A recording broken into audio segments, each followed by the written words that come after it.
అసలు దొరికిపోయామనుకున్నాను. అయినా అంత టెన్షన్ లో అన్ని మాటలు ఎలా వచ్చాయి? బిల్లు నువ్వే కడతావు కదా. అయితే ఓకే. డైరీ గెట్ తోనాలు గెట్టు నీకే. అదేంటి నువ్వు చేయలేకపోయినా ఎవరు రాసుకుంటావు కదా. ఇంకవసరం లేదు, నువ్వున్నావు కదా. అయ్యో బాబోయ్ చంపేశావే. అది సరే, అసలు నన్ను ఎందుకు లవ్ చేసావే నువ్వు? అసలు నువ్వెందుకు నన్ను లవ్ చేసావు? ఇంటర్ పోయి ఖాళీగా ఉన్నాను, పొద్దున్న లేచాకేదో పని ఉండాలి కదా. చెప్తా నీలాంటి తెల్ల తోలు కత్తిలాంటి ఫిగర్ ఈ కత్తిగడికి పడిందని పెట్టగోడ మీద కూర్చున్న కుర్రాలు కథలగా చెప్పుకుంటే ఉంటది. అంటే తెల్లతోలు కత్తిలాంటి ఫిగర్ నన్ను లవ్ చేసావా? అంతగా ఇంకేం కావాలే?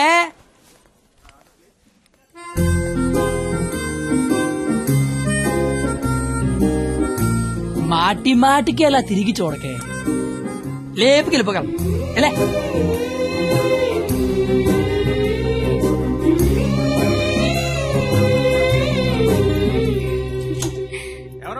పెళ్లి కూతురు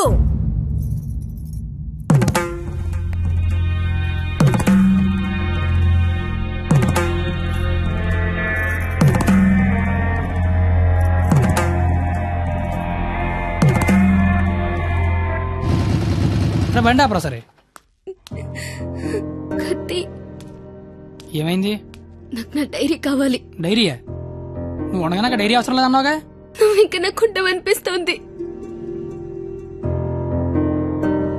సరే నీకు డైరీ ఇస్తుంది, ఏం రాసుకుంటావు? నాన్న నాకు ఎంగేజ్మెంట్ చేస్తున్నారు, నాకు ఇష్టం లేదని. ఇప్పుడు ఎక్కడి నుంచి మాట్లాడుతున్నావు? చీర కట్టుకొని రమ్మని గదిలోకి పంపించారు. కట్టుకున్నావా మరి? లేదు. అయినా నేనేం చెప్తున్నా, నువ్వేం అడుగుతున్నావు? లవ్ చేసుకునే విషయం బొమ్మరికి తెలుసా? ఆ బండ దానికి తెలిస్తే ఏంటి, తెలియకపోతే ఏంటి? మా ఫ్రెండ్స్ కూడా నేను లవ్ చేసినందుకు నువ్వు లవ్ చేసావని తెలియదు. అయితే ఇంకా కాలేజ్ లో సీనియర్స్ కి కాఫీ షాప్ వాడికి లైట్ గా తెలుసు. ఇంకా మీ కాలేజీలో స్వీపర్స్ కి వాచ్మెన్ కి డౌట్ ఉంది అనుకుంటా. ఏం మాట్లాడుతున్నావు కత్తి? ఫస్ట్ నుంచి మీ నాన్న కూడా నా మీద డౌట్ ఉంది కదా, మరి నా పేరు బయటకు వస్తుందేమో అని. ఏమవుతుంది అంటే రేపు నీకు పెళ్లి ఇష్టం లేదని సూసైడ్ చేసుకున్నావు అనుకో, మన విషయం బయటకు వస్తుందా రాదా అని. నేను ప్రేమించుకున్నామని నీకు నాకు తప్ప ఎవరికి తెలీదు. నీ పేరు బయటకు రాకుండానే సూసైడ్ చేసుకుంటాను, పెళ్లి చేసుకుంటాను. ఎందుకంటే పెళ్లి చేసుకున్నా సూసైడ్ చేసుకున్నా ఒకటే కదా. మరి ఇప్పుడు ఏం చేయమంటావు? అయితే మీ ఇంటికి వచ్చి లేచిపోతాం రమ్మంటే వస్తావా? చచ్చినా రాను. నాకు మా నాన్న కావాలి, నువ్వు కావాలి. మా నాన్నతో ఉండే ధైర్యం, నీతో ఉండే ఆనందం, ఇట్లా ఏది లేకపోయినా ఇంకొకటి నాకొద్దు. సరే ఇదే విషయం హాల్లోకి వచ్చి మీ నాన్న చెప్దురా.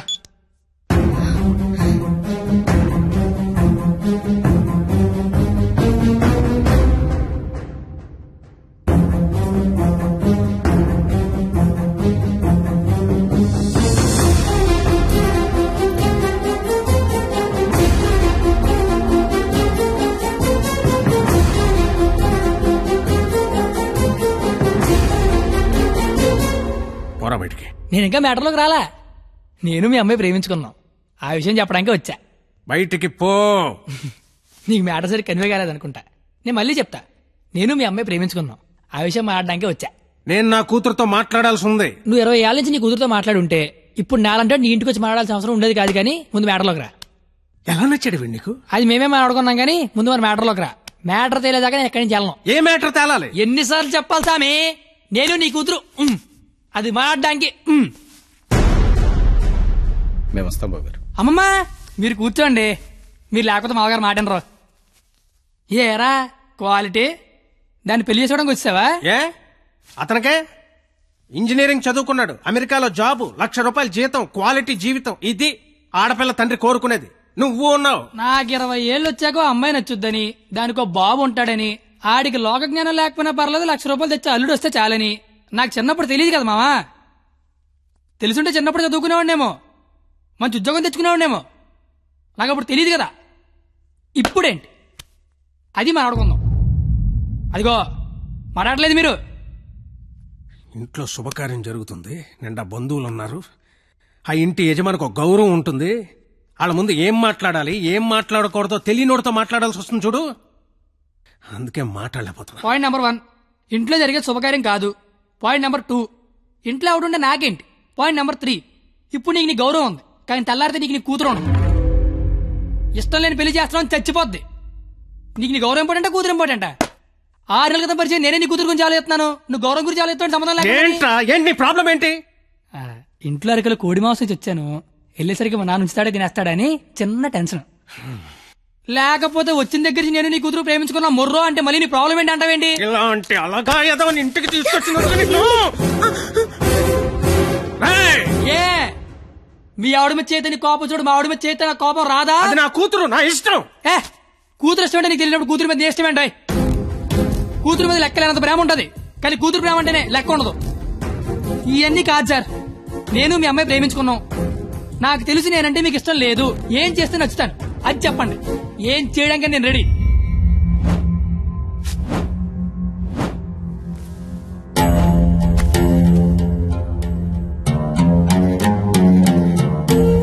మనకు సంబంధం లేని ఒక వ్యక్తి మన ఇంటి తలుపు తీసుకుని లోపలికి వచ్చి మన ఇంట్లో మన గురించి మనకు తెలియకుండా ఏమనుకుంటున్నారో మనకి తెలిసేలా చెప్తే ఎలా ఉంటుందో నాకు ఆ క్షణం తెలిసింది.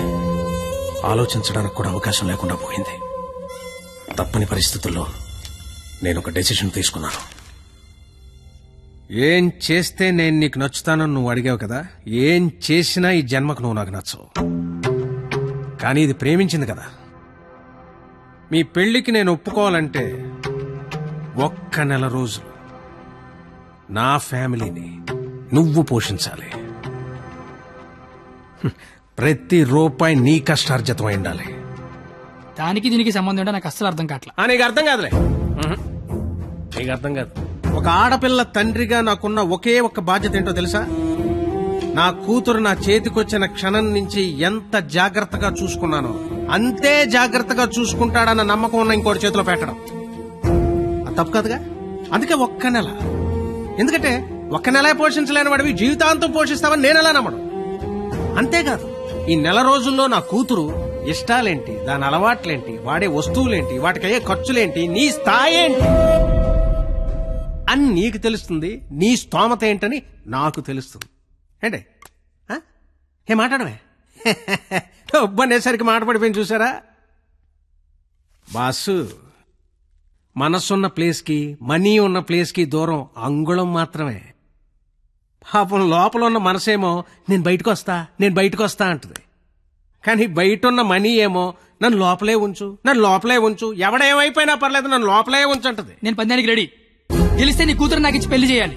ఓడిపోతే నా కూతురు లైఫ్ నుంచి నువ్వు వెళ్ళిపోవాలి. ఇంకో విషయం, ఓడిపోతే నువ్వు నా కాళ్ళు పట్టుకుని క్షమాపణ చెప్పి వెళ్ళాలి. గెలిస్తే నా కాళ్ళు కడిగితే నీళ్లు చల్లుకోవాలి. అయితే 1వ తారీఖు 1వ సెకండ్ నుంచి 31వ తారీఖు ఆఖరి సెకండ్ వరకు ఇంట్లో ఖర్చు అయ్యే ప్రతి రూపాయికి నేనే జవాబారి అని ఇందులో రాసి సంతకం పెట్టు.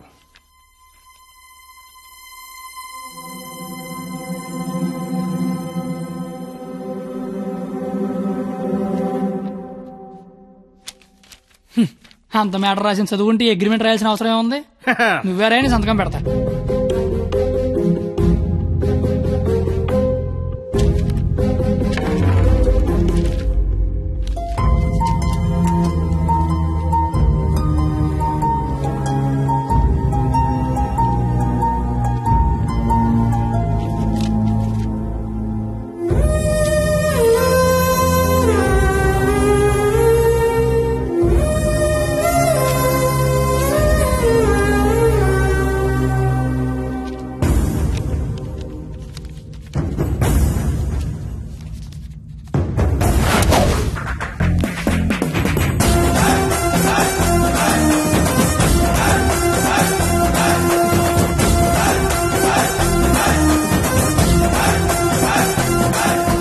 అంత ఖర్చు పెట్టి పోషించడం పెద్ద కష్టమేమి కాదేమో. పోషించలేనంత ఖర్చు పెట్టించడం కూడా పెద్ద కష్టం కాదేమో. మాయర్ ఇప్పటిదాకా నాలో క్వాలిటీనే చూసా. వస్తా మాయర్.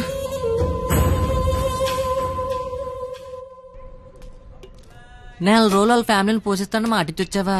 అది నువ్వు సంపాదించిన డబ్బులతో. సరే పద, పొల్లేసి తింటూ మాడుకుందాం. డబ్బులు పొల్లేసుకో డబ్బులు పందాల కదా ఇచ్చారా నువ్వు? లవ్ చేశాను కదరా బావా. నువ్వు ఎలాగైనా ఈ పందెం గెలవాలరా బావా, నీకు మేమంతా సపోర్ట్ చేస్తాం. ఏరా చెయ్యొచ్చు, మరీ పొల్లేసి డబ్బులు అన్నట్టు 10 గెలిపిస్తున్నారా? ఫ్రెండ్స్ మీరే అలాంటి అలారా, మీరు సపోర్ట్ చేస్తే ఏమన్నా చేస్తాను, ఎవరికైనా సమాధానం చెప్తాను. ఇంతకీ ఈ విషయం మీ నాన్న చెప్పావా? సగం చెప్పాను. ఆ? నేను ఒక అమ్మాయిని ప్రేమిస్తున్నాను నాన్న. నువ్వు జీవితాంతం వెతికినా అలాంటి అమ్మాయిని తీసుకురాలేవు. వాళ్ళు ఇదైతే మనం ఇది, అర్థమైందా? మేమిద్దరం పెళ్లి చేసుకుందాం ఫిక్స్ అయిపోయాను నాన్న.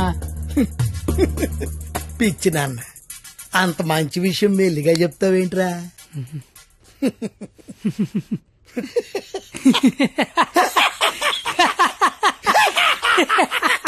ఇక చాలు నాన్న, మా ఫోటో వెళ్ళి దండం పెట్టుకో. అలాగే నాన్న. వెళ్ళు వెళ్ళు. నాయనమ్మా, ప్రపంచంలో అందమైన అమ్మాయిలందరూ పనికిమాలి ఎదవలకే పడతారని నేను మళ్ళీ నిరూపించాను. అందమైన అమ్మాయి అంటే మళ్ళీ అలా ఇలా కాదు. ఆ అమ్మాయిని మా అమ్మ రోడ్డు మీద ఎక్కడైనా చూస్తే అమ్మగారు అని పిలుస్తుంది. అలాంటి అమ్మాయితో మా అమ్మని అత్తగారు అని పిలిపించబోతున్నాను. నన్ను ఆశీర్వదించిన ఆయనమ్మా. నాన్న, అమ్మా, నాన్న, అమ్మా.